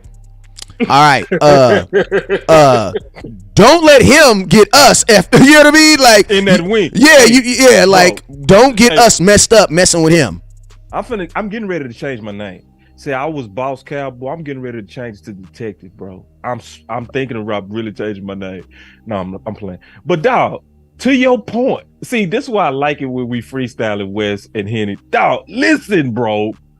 I pulled a clip 2 weeks ago doing detective research where Mike McCarthy said that he spends a majority of his time in the games making sure Pollard and Zeke get the ball. That's ridiculous. You know whose job that is? Ridiculous. That's the job of hey. That's why listen to me. I had a conversation, and I'll say his name because I'm mad cool with him. I had a conversation with Zeke's dad at the beginning of last year, and the biggest thing that he said that he was pushing and that we needed to push is that, and I've always known that, is the Dallas Cowboys need a run game coordinator. They need a guy whose only job is to dedicate for the run. And to be honest with you, I can believe that. It just shouldn't have to be the offense, your head coach. It just shouldn't. It should not have to be your head coach, because if your head coach is making sure that you're running the ball, that means your offensive coordinator is technically not doing his job. Hey, I don't mean to cut you off, but you got a guy that sits at 340 stars with a question. Shoot it. All right, Tyron Fields wanted to ask you what your opinion was on the Dallas Cowboys defense and what you think, how you think they're doing this year so far. How we feel about them at this point. I can go real quick with the defense. Defensive line, I think the defensive line is doing a phenomenal job. Obviously, we lead in almost every major category. So there's not really much to talk about as for the defensive line. Like, they're all going to get paid. Everybody that plays on the Cowboys defensive line is going to get paid by somebody. You know what I'm saying? Whether the Cowboys or somebody, they're going to get paid. You just don't get 48 sacks and then not, you know what I mean? Like, everybody that's connected especially to that boy doesn't take fouls. Yeah, everybody's about to get paid, right? Going back to the linebackers, this is what I say about the linebackers, man.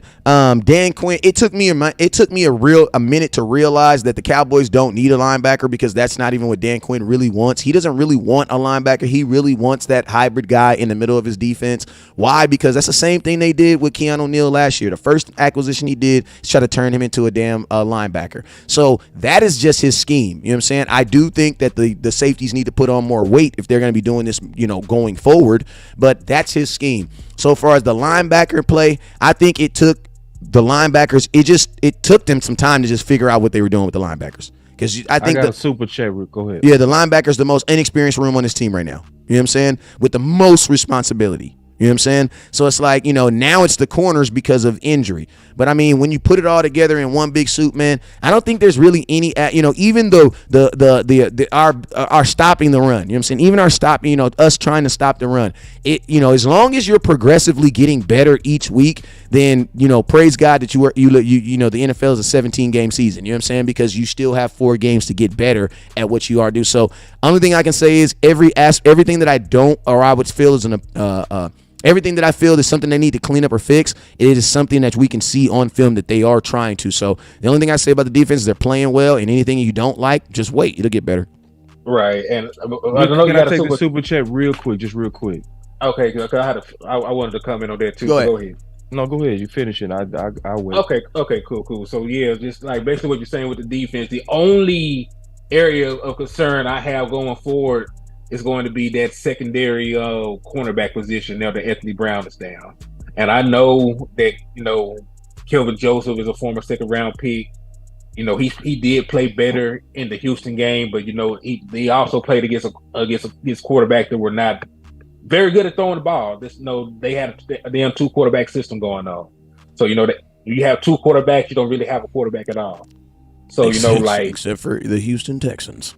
Yeah, like they ran out. And Dan Quinn he admitted that threw them off for a little bit.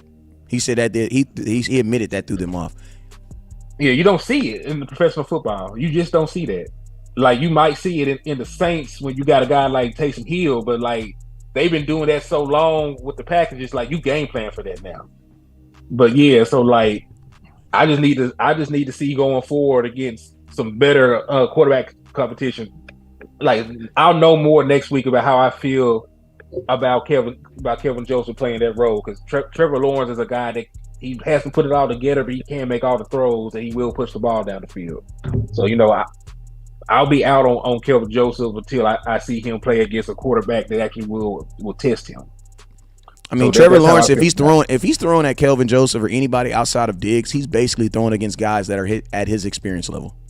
Yes, that is very true. Even the guy we went and got, like, I know he's been in the league a while, but there's a reason he's been bouncing around the league. So we don't really have.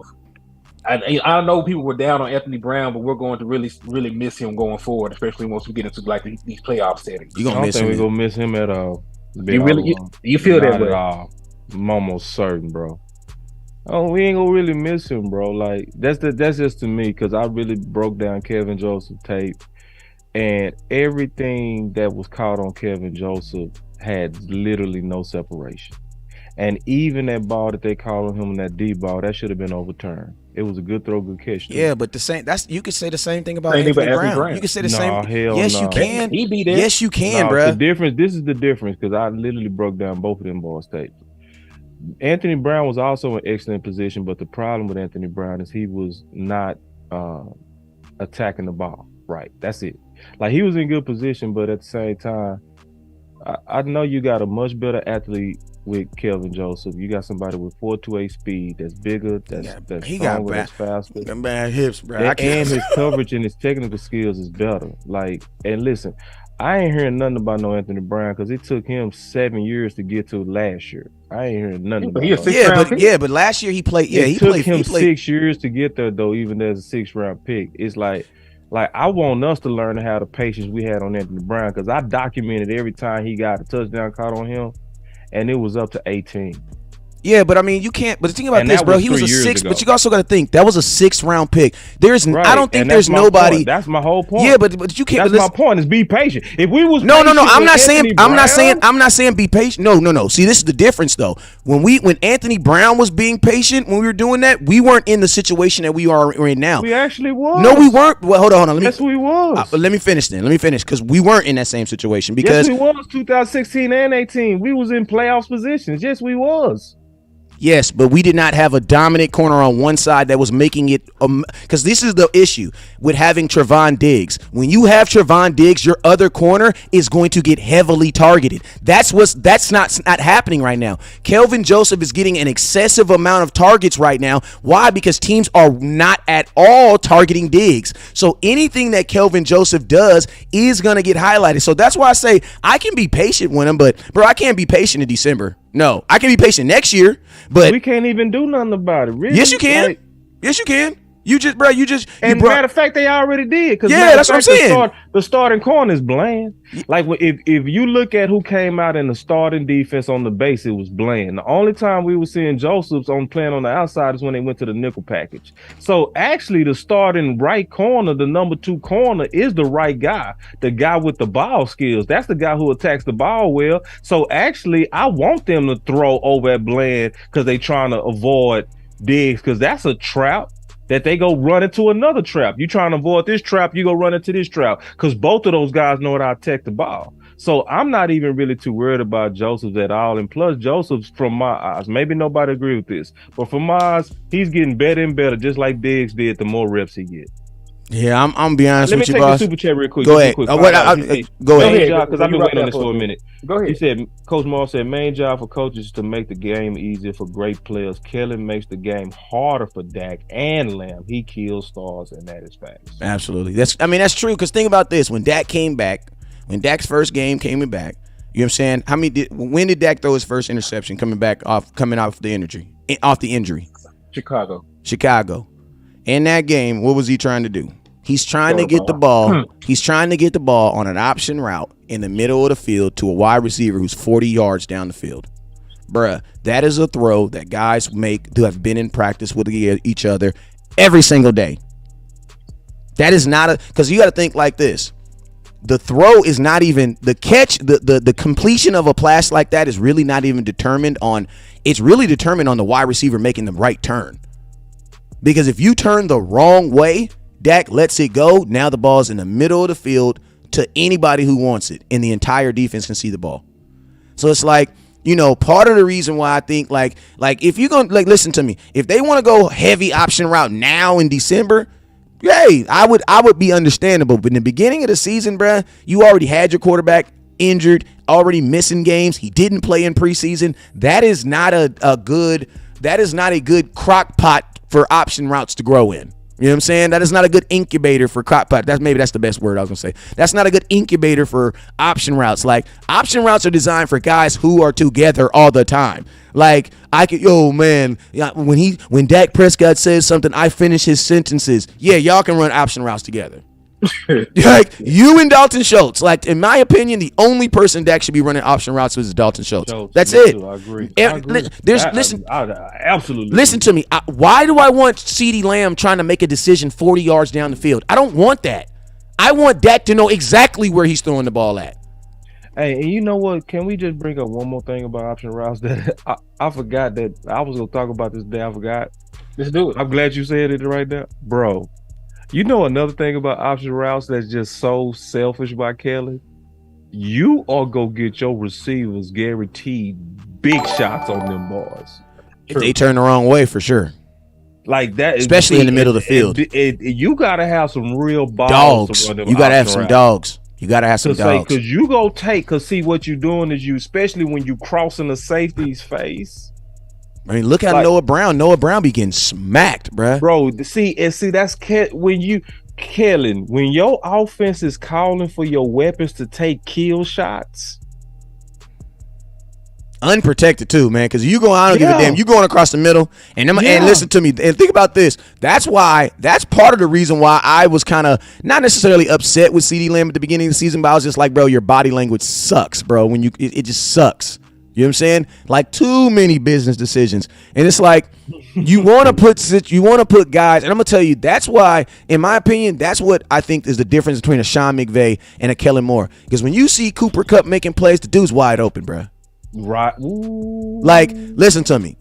Like, you're not a good offensive coordinator because you can draw up a play to make a guy jump over another guy and catch the ball. That doesn't make you a good offensive coordinator. Good offensive coordinators are guys who can consistently get guys open. Because listen to me, if you can't get these guys open, if they're getting open on their own, why do I need you? What do I need you for?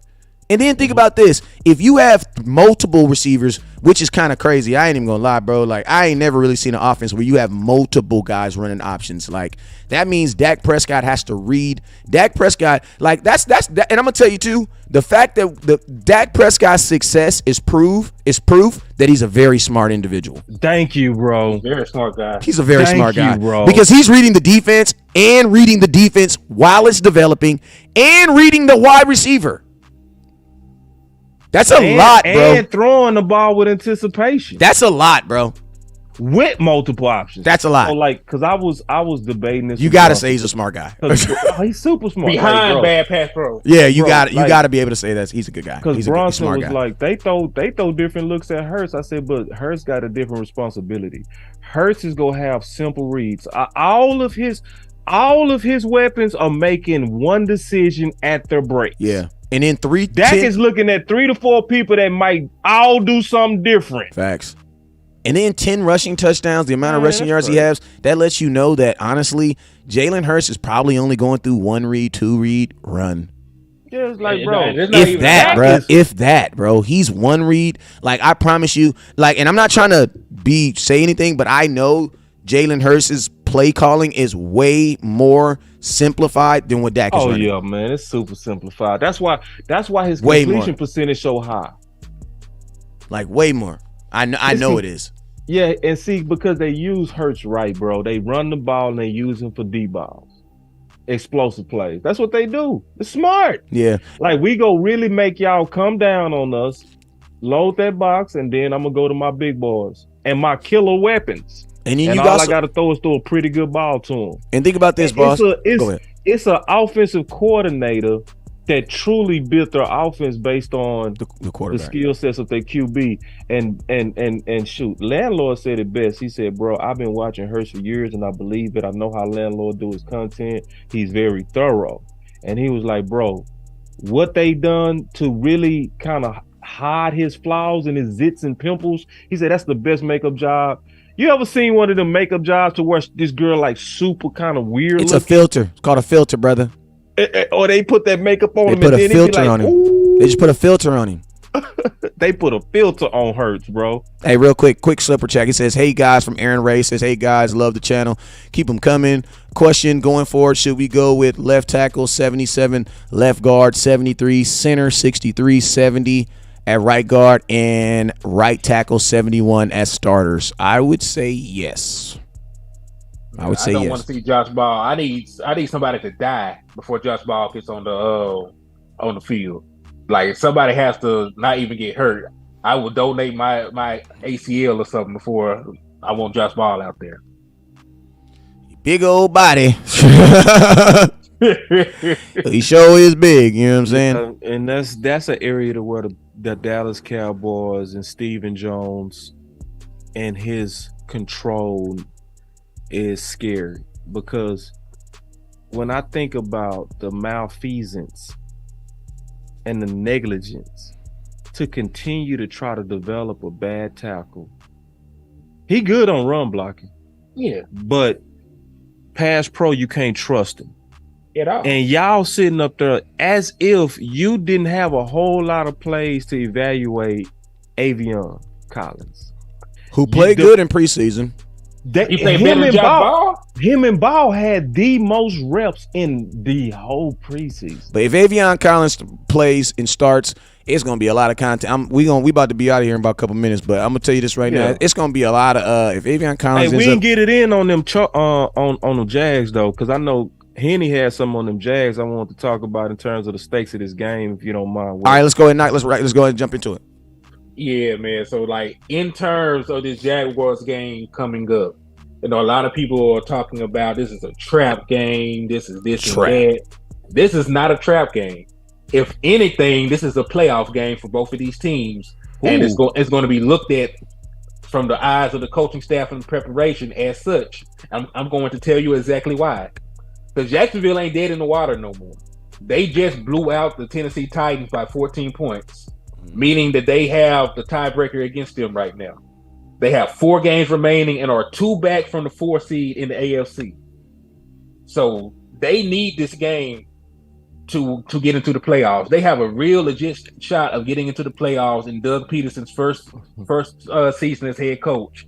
And they are going to shoot for it. So this game is going to mean everything to them. I'm already hearing that this is going to be the highest capacity crowd in Jacksonville history. They are getting up for this game because Dallas Cowboys are coming in here. They are going to play their hearts out for Doug Peterson. And on the flip side, why we care about it, it actually keeps us in the hunt for the 1 seed. And 2, if we win, we clinch a playoff spot.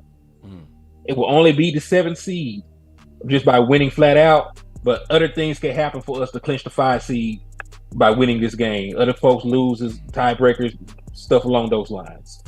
So we have everything to play for. They have everything to play for. It's going to be a hostile environment, rocking crowd. This is a playoff game. It's going to be a playoff atmosphere because this game is going to mean a lot to both of these coaches. That's a very good analysis because it reminds me of what happened in 2016 when we faced Detroit, Henny. Mm-hmm. Because Detroit was the same way where they was fighting to get in and we was fighting to clinch home field advantage, when Dak was on that run. And it was a good game. Like, the first half was very competitive. It was 21-21.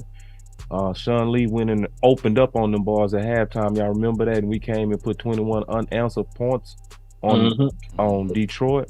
Because remember, Dez Bryant threw the left-hand touchdown? Yeah, he threw that was Clay, boy. Yeah, good memory. Yeah, he threw that left-hand touchdown. That's exactly that game.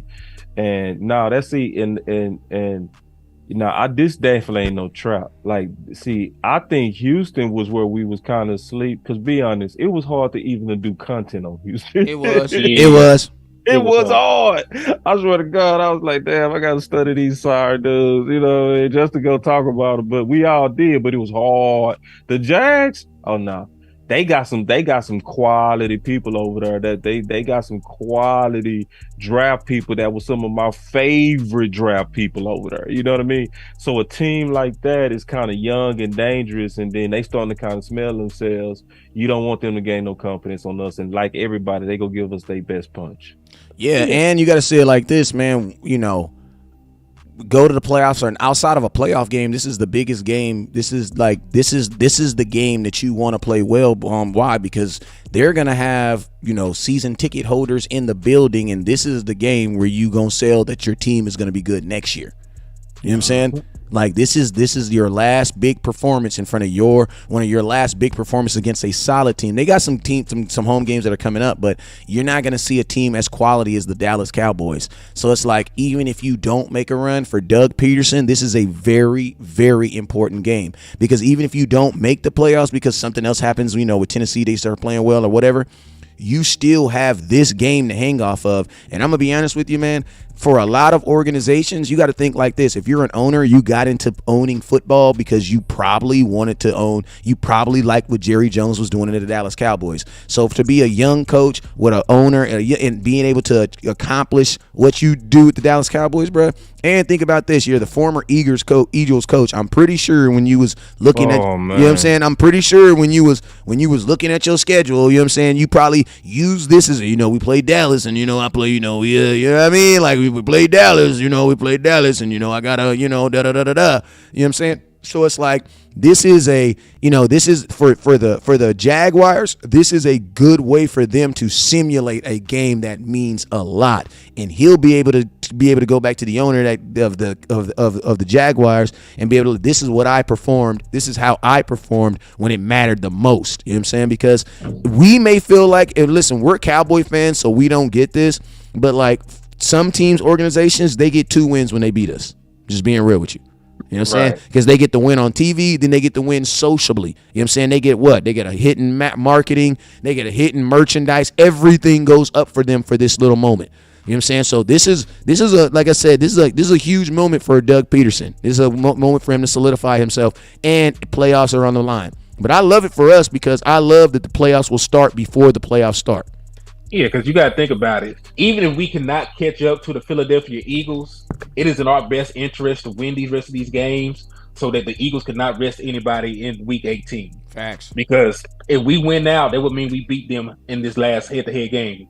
That means that they cannot end the season with the same record as the Dallas Cowboys, because unlike us, they have another loss in the division to the Washington Commanders. So by default, they can't rest anybody, get cute. They would have to win Week 18, no matter what happens. We win the rest of our games. And I like forcing the Eagles to play all their guys, because a little bit, even with a bye, a little bit more wear and tear on their players always suits well going to the playoffs. Yeah, they gonna get it. If you win the division, you're gonna get a bye anyway. I mean, you're with the first seed, you're gonna get a bye anyway. You ain't trying to give them 2. You know what I'm saying? Mm-hmm. That is correct. And you also got to think about this on the angle from the Jaguars. They played Tennessee again, and after what they did against them, they feel confident in beating them head to head. And on top of that, Tennessee plays us, so it's almost guaranteed that they will lose another game. So like they have a legitimate chance. They have a legitimate chance. They have a legitimate chance. Tennessee has a tough schedule. In their minds, they have a legit. This is like, think about this. On their schedule, this is the game that's hinged on everything. Everything hinges on this game right here for them. Yeah, because you got to look at who else the Titans play. The Titans are going to play the Chargers, which will not be an easy game. They're going to play the Texans, which is their only gimme. They're going to play the Dallas Cowboys. They're going to lose Then they're going to play the Jacksonville Jaguars, who've already beaten them by 14 points. So Tennessee might have shutting it down by then, bro. They might shut it, because you got to think their offense is based around a explosive running back who they're not even giving the ball to for some reason, and then a wide receiver, Burks, who I love, but they just not. I mean, by that time, I'm pretty sure Burks ain't playing, bro. I'm pretty sure Derrick Henry. Like, by that time, you're packing it up, bro. I do know. Hey, I do got a super chat before we get up. I was literally just reading. I got one statement I want to make too before you go. Read your super chat. He said, Keystone said, don't turn the ball over. Jacksonville scored 20 points off turnovers last game. Shit. Yeah, and they had a tight end go dumb crazy too. Boy, that was Evan Ingram. Yeah, I know. Hey, y'all hit them likes too, man. Them likes, my likes ratio is way off, y'all. I know y'all doing overtime with me, man. I know y'all feeling tired, man. But hit them likes, man. This is, just right thing to do. Come on. Shoot, what was I going? I had a comment. I was going. Oh yeah, I was going to say. Who said anything about one of y'all to be hurt? I said I don't want y'all to get any rest. And nobody wants to wish no harm on nobody. We ain't worried about y'all. We beat shit out y'all every time we play y'all. Y'all be backup quarterbacks if we feeling good about it. Ain't nobody worried about the Eagles. Yeah, I mean, I don't really. I'm gonna just let the Starting chips. Coke, I'm you worry about gonna these, boy. just let the chips fall as they may. You feel me? Like whatever it is happen. I hope everybody's at full strength when they play. You feel me? So we can just get it on, man. But and I'm gonna tell you this. I am realistic to the fact that we're gonna have to play the Eagles 3 times this year. It's just what it is. Like if Eagles fans haven't accepted that, y'all need to accept that. We're gonna play each other 3 times. And guess what? That third game is gonna probably be the one that mattered the most. You know what I'm saying? So it's not even going to really be, I mean, this Christmas game is going to mean something, but just be real. The Cowboys and the Eagles, there's a highly chance that we will play each other in the playoffs. You know what I'm saying? So, but I know this. I've already committed to myself that I'm going to be such an asshole on Christmas when the Cowboys beat the Philadelphia Eagles that I'm actually just conserving all my energy. Like, I'm just letting them make it right now. Oh, I got a guy right now, listen to me. He just literally every single day for the last 12 days he's typed me fly Eagles fly, and I just like it every day. Cause bruh, they don't understand bruh. And that's before we even get out of here, that's how you really know that, like, the difference between Cowboy fans and like Eagles fans. Because like with the Eagles being 12-1, whatever their record is right now, bruh, they give, like, that is still not good enough. Like, think about this. The Eagles beat us 2 months ago, and they're waiting for December 24th. Like, what are y'all waiting for? Y'all the ones who won. We're supposed to be the ones excited about December, but I'm gonna tell you guys why. Is because even Eagles fans know that if you don't play a Dallas Cowboy team with Dak Prescott, you ain't really play the Dallas Cowboys.